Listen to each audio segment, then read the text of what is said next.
And I want to address food rebellions. And I basically want to address the food system.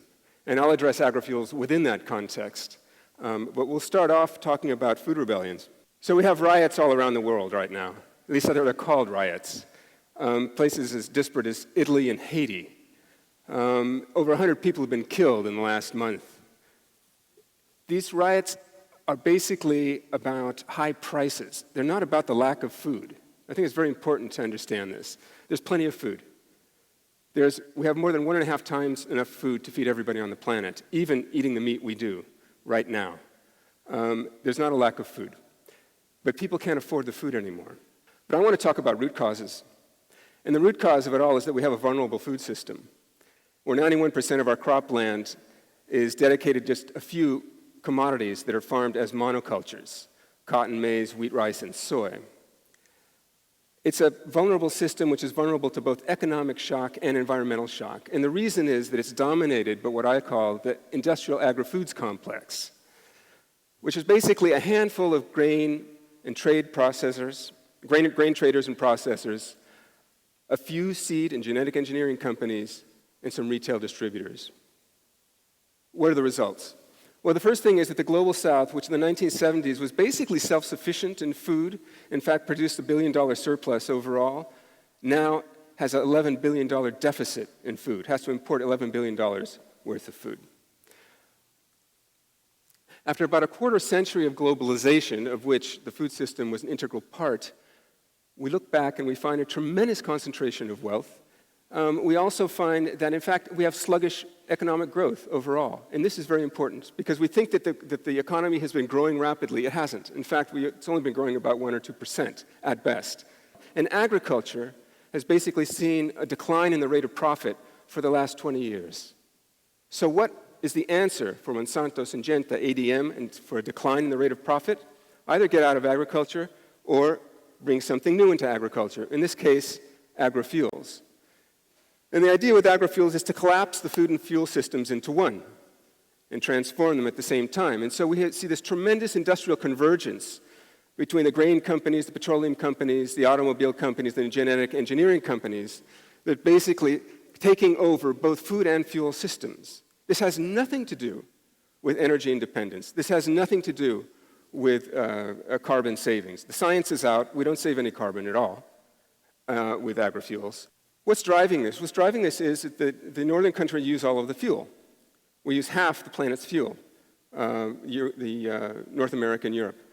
However, we don't have any additional land for agrofuels. The additional land for agrofuels is in the global south. It's in Africa and in Latin America, primarily, about 85% of it. In other words, we have to take land out of food in order to put it into fuel here. There, they can chop down forests and they can burn up peat bogs. That's what they mean by extra additional land. So what this is, really, with agrofuels, is the South providing fuel for the North. So what are the solutions? I think, first of all, and I'm talking about what are the solutions to the food crisis. The first thing we have to do is put a moratorium on agrofuels until we can find agrofuels which might be sustainable. It doesn't work to say, oh, but second-generation agrofuels are on the way.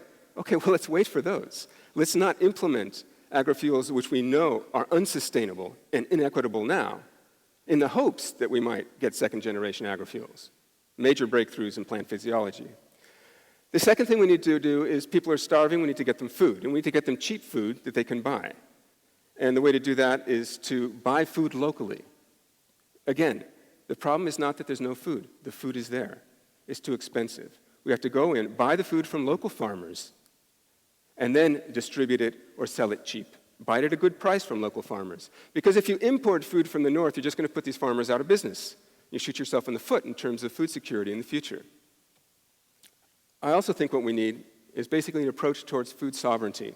And I think this has to be driven by social movements. I just want to mention briefly one of the many movements for agroecology that I've worked with is the campesino-campesino movement, the farmer-to-farmer movement. We don't know how many farmers are in this movement, maybe 500,000. But over the last 30 years, they've grown throughout Central America and Cuba. And basically, farmers don't use chemical inputs anymore. And their yields are higher, and their environmental impact is positive rather than negative. they were taking over their part of the food system. And we can do that in the global south, and we can also do that here. In Oakland, in fact, in the poorest sections of Oakland, people still spend $30,000 a year on food. So what we see is there's wealth in the food system even in poor communities. If poor communities can access that wealth and turn the food system into an engine for local economic development rather than the enrichment of corporations, then I think we can turn around both the problem with the food system and the problem of poverty. For this, you need food sovereignty. You need to take back the food system. We need to democratize the food system. And it's basically people's right to healthy and culturally appropriate food produced through ecologically sound, sustainable methods, and the right to define that food system. We don't have that right. We're not exercising that right at the moment. This can come about through a policy context which favors food sovereignty, which favors local production and consumption, which favors agroecology. But in order to establish that policy context, in order to make it stick, and in order to stand up to the agri-foods complex, you need political will. And where does the political will come from? The political will comes from social movements that hold corporations and politicians accountable, that have the social weight to be able to create the political will, to create the conditions for food sovereignty and for food security. And what we find is we have, on one hand, we have advocates and activists, and we have practitioners, and we have scientists. And if the three of these sectors can come together in a meaningful way, as they have with the IAA STD report from the UN, right?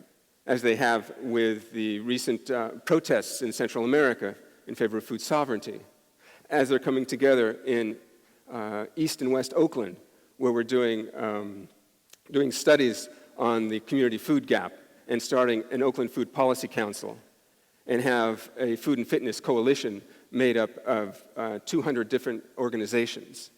Then we'll be able to call ourselves a social movement for food sovereignty, social movement for food security.